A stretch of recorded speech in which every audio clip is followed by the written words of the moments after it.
Saturday, October 21st, 2023, morning edition. Please pardon any visual and informational inaccuracies in this entirely AI-generated video. Good morning, dear viewers. I am your news anchor, Xander Voxius III. Thank you for tuning in to the Future of News AGNDD Intellireport. As always, I will be assisted by my valued AI-generated colleagues in summarizing the news. Without further ado, here are the headlines of the day. Lapse in COVID. Wastewater detection concerns scientists.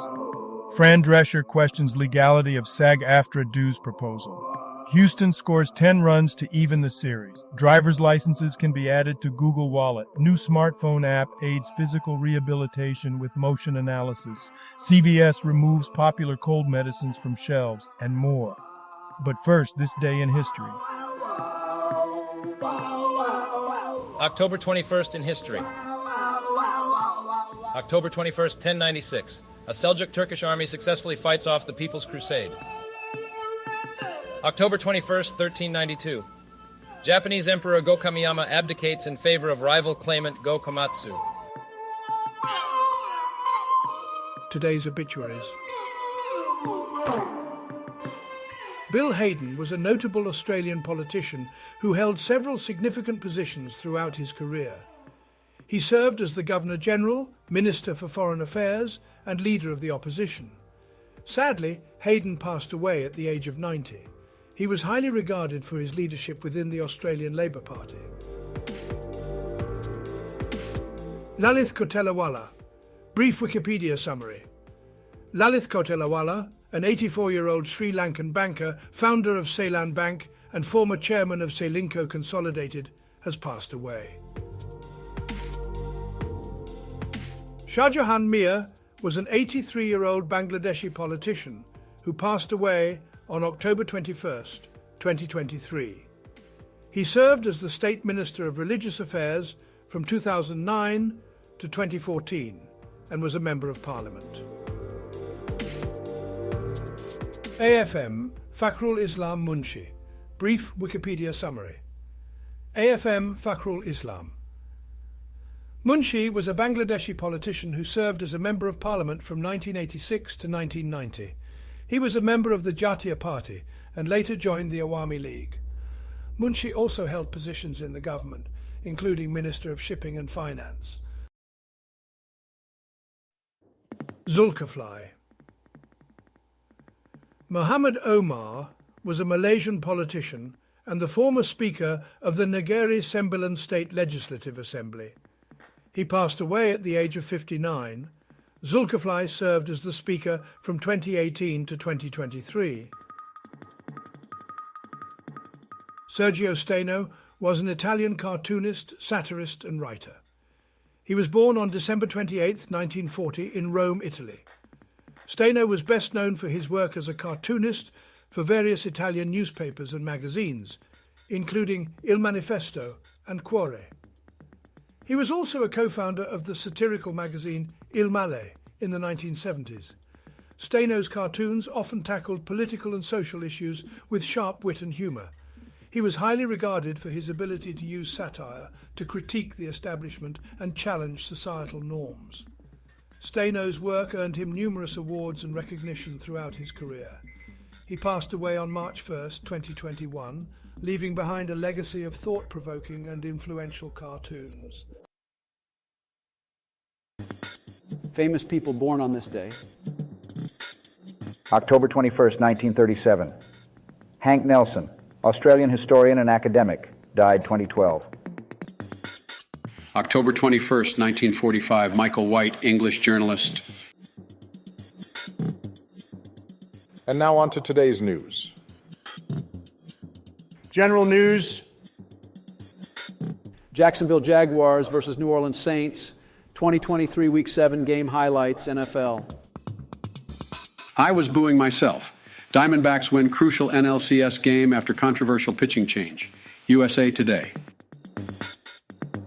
Kettle Marty's walk-off single in the ninth inning saved the Arizona Diamondbacks season and prevented manager Torey Lovullo from being vilified. Lovullo's decision to remove rookie pitcher Brandon Pfaadt in the sixth inning was met with boos from fans. but the D-backs ultimately won the game 2-1 against the Philadelphia Phillies in the National League Championship Series.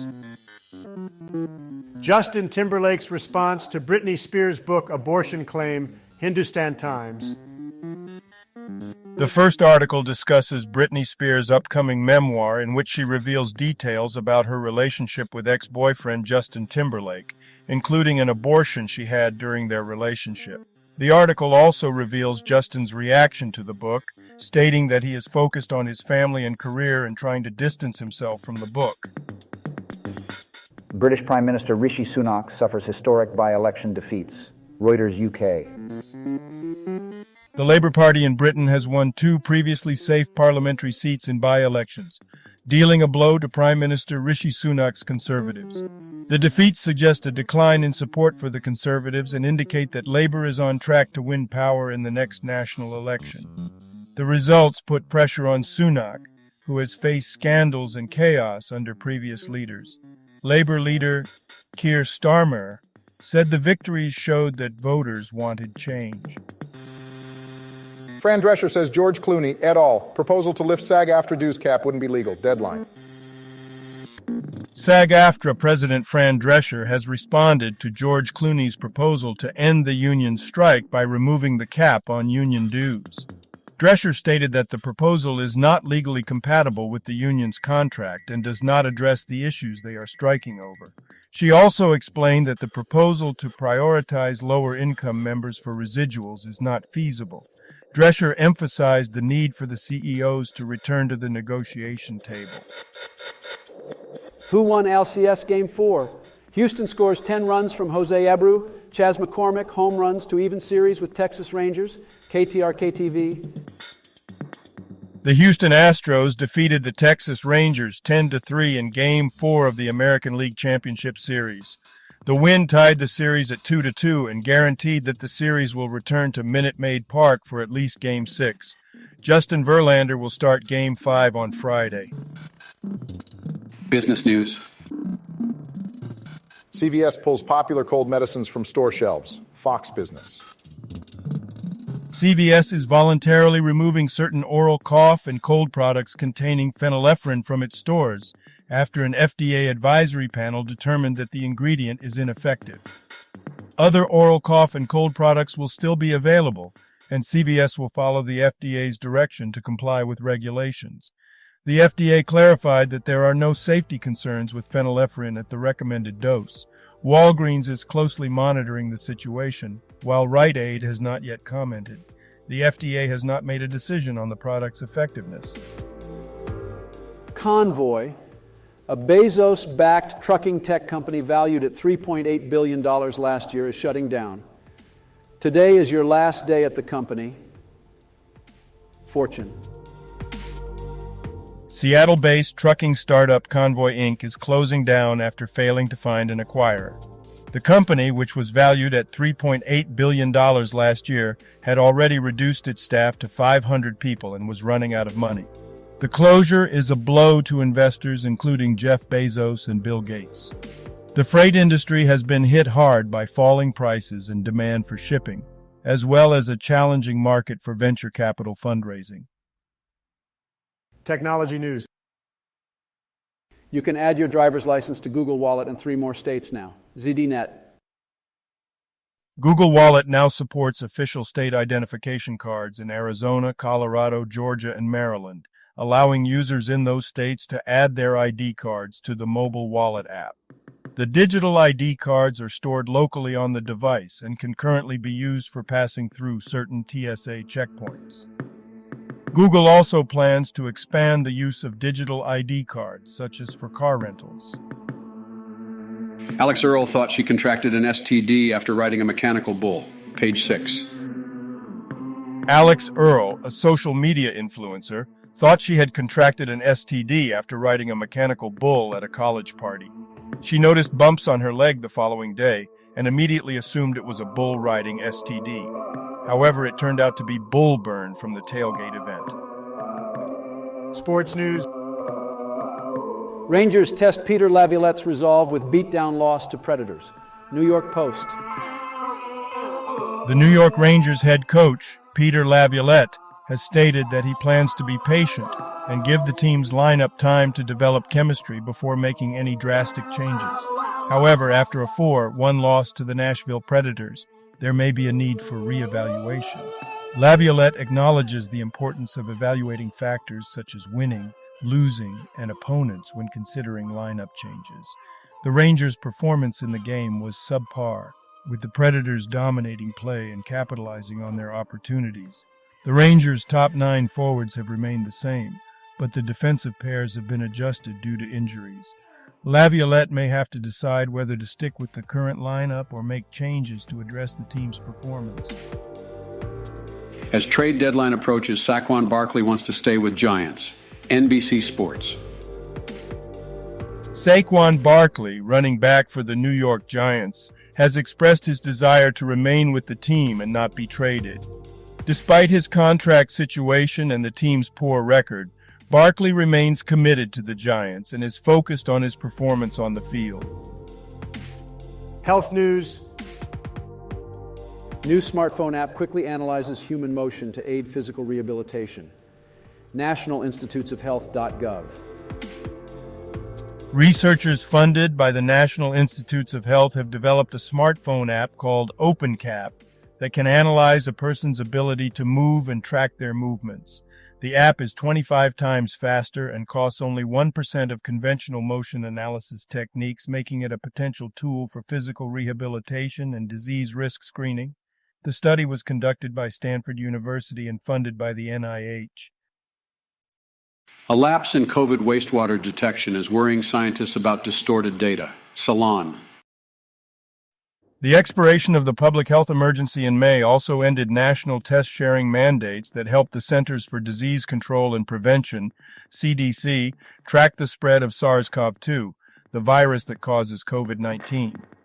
As tests became more expensive and harder to come by, the CDC turned to wastewater testing, or collecting samples of pathogens in our poo, to monitor the national and regional spread of COVID-19. Common contaminants linked to accelerated weight gain in children, CNN. Children who were exposed to higher levels of pesticides, fungicides, and synthetic chemicals in the womb are more likely to have a higher body mass index, BMI, during childhood, according to a new study. The chemicals examined in the study are suspected obesogens that interfere with metabolism and hormones, potentially promoting obesity. The study found that persistent chemicals were associated with an increased risk of low birth weight and an accelerated BMI trajectory in children. Pregnant women are advised to take steps to limit their exposure to toxic chemicals, such as avoiding microwaving food in plastic containers and eating local organic foods. Entertainment news. Transgender former football coach listed in Maxim Australia's Hot 100 Women alongside Margot Robbie, Fox News. Maxim Australia has faced backlash for including a transgender woman, former Australian football coach Danielle "Danny" Laidley, in its list of Australia's top 100 fine and fierce femmes for 2023. Commentators criticized the magazine for including Laidley and questioned the definition of a woman. The inclusion was further controversial due to Laidley's criminal history. Margot Robbie topped the list.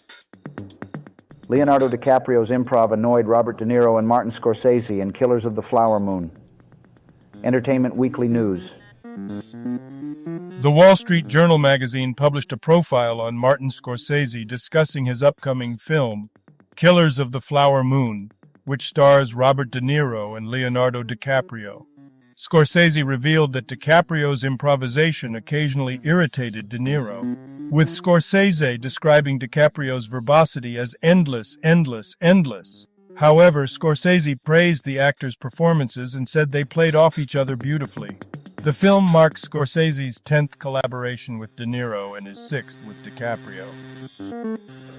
Thank you for watching this AGNDD Intellireport. Like, subscribe, and click the bell button to get notified during new uploads.